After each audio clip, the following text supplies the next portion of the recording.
लोकसभा उमेदवार म्हणून तुमच्या समोर आले आहे।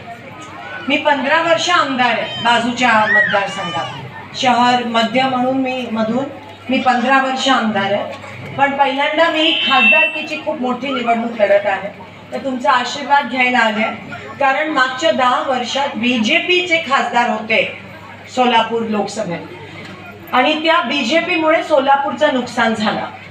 कारण ते म्हणालेले 15 लाख जमा करतील, त्यांनी 15 लाख काही जमा केले नाही। ते म्हणालेले महागाई कमी करतील, उलट महागाई वाढली, 300 रुपयाचं सिलेंडर 1200 रुपये झालं। ते म्हणालेले आम्ही 2 कोटी नोकरी देऊ, पण 2 मुलांना पण नोकरी मिळाली नाही आज आपल्या भागात। ते म्हणालेले की आम्ही पाणी देऊ, आज मोहोळ शहरामध्ये पाण्याची इतकी बिकट परिस्थिती आहे की टँकर शिवाय तुम्हाला पाणी पुरवठा होत नाहीये। ते म्हणालेले आम्ही रस्ते देऊ, त्यांचे रस्ते त्यांनाच दिसतात, आपल्या इथे खड्ड्यात रस्ते, रस्त्यात खड्डे, काही कळत नाहीये। ते म्हणालेले उद्योग आणू, शेवटचा उद्योग जो सोलापुरात आला तो NTPC होता, त्याच्यानंतर एक पण उद्योग आणला नाही, तो काँग्रेसच्या काळात आणलेला। ते म्हणालेले विमान सेवा सुरू करू, अजून 10 वर्ष त्यांचं एक पण विमान उडालं नाहीये, ती चिमणी पाडली, पण अजून विमानाचे काही नामोनिशान त्या ठिकाणी दिसत नाही आहेत।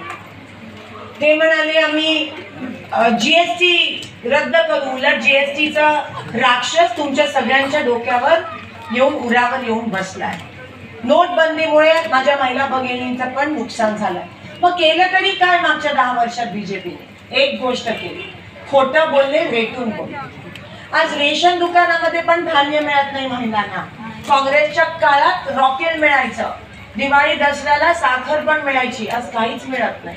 ते पिवळं कार्ड, केसरी कार्ड तर रेशन दुकान म्हणतो चालतच नाही आणि फेकून देतो, आणि दीपक दादांचं स्वागत करतो।